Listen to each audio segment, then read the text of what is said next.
Hey everyone, this is the LEGO Creator Green Cruiser. It's a 3-in-1 set, meaning that you can build one of 3 models at a given time.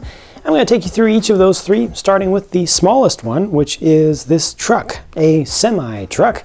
Kind of has a very old style of kind of stub nose on it, sticks out just a little bit, but then it's really wide, like a racing semi, like a modern racing formula truck, which is pretty interesting. I'm not sure what these back here are supposed to represent. Got your 5th wheel right there, some exhaust detail, strange way to set up the side view mirrors there. Kind of looks to me, based on what I'm used to from city style sets, kind of looks like they're facing outwards. But you've got windscreen, which can actually be seen through a little bit. See some of the parts inside of there. Big gaping air inlet all down low. Almost looks like it has a splitter on it, really reinforcing that racing kind of look. But an open chassis on the side, so it's kind of showing the holes in the frame there, I guess is what they're going for. The next bigger build is quite very different. It's a boat, a speedboat. Kind of looks like it was trying to go for a 3-point hydroplane sort of look, but then maybe it's more of a twin hull, but then, I don't know, just not sure. I think these are supposed to represent propellers coming off the back. It has a very obvious steering wheel there, and a little bit of windscreen that's actually curved around, and a big wing on the back. Once again, just reinforcing the whole idea of it being very fast, and I think they're supposed to represent exhaust outlets, a V4 engine it has, motorcycle style engine or something, I don't know. But yep, that's a boat, and there's really not much else to see with it. Which brings us to the main build, the big one, the Green Cruiser itself, which is once again something that looks like it's intended to go quite fast. It looks like a removable hardtop supercar to me. Mid-engine design. This one does get the wheels and tires fully underneath the fenders, so you don't see anything sticking out from the front. It's got the full curved windscreen there and the exact same steering wheel setup. You can actually adjust the angle of the steering wheel up and down just a little bit if you want. Got the headrests on the back. Got a little bit of gray coming forward there. Kind of looks like it's supposed to be a dash or console with dials in there that would be displayed. A couple of exhaust tips down here, little outlets, and this is kind of a glassed over hood section. It's a hood because it's a mid rear engine car, and you can open that up to actually see a little bit of engine detail inside of it. It kind of looks like a couple of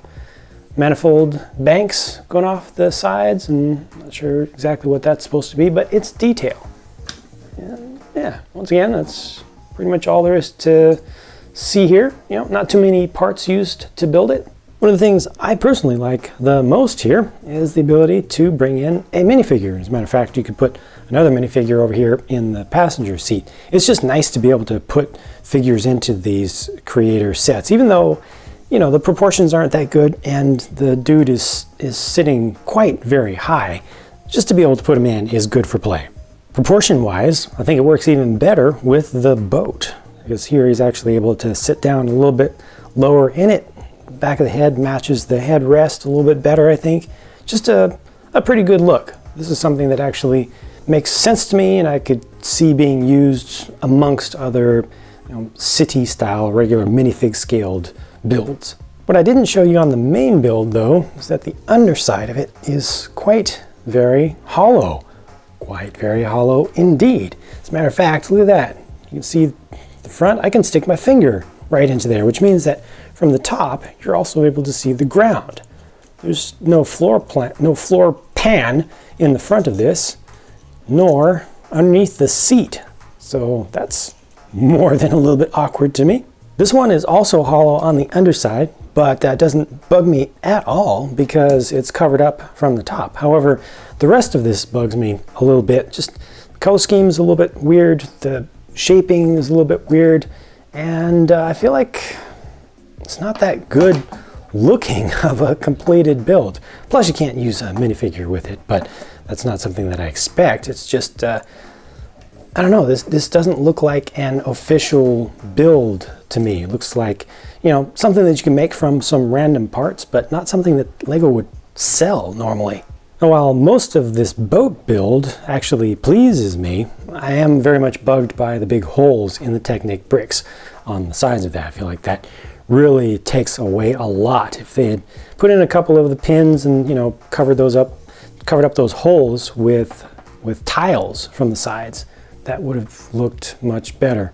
I don't use number or letter grades in my reviews because they're just too overly simplistic, and how can you compare the grade of a minifigure only set to, let's say, a modular building or something. But if I had to grade this whole one just to get a point across, I would give it like a C minus, because, you know, each of these builds is usable, is playable, and you put minifigs on those too, and, you know, these roll, and, you know, that actually I think looks pretty good. They're fun and all, but, you know, fun enough, but they don't seem like they're up to Lego standards for me, any of them.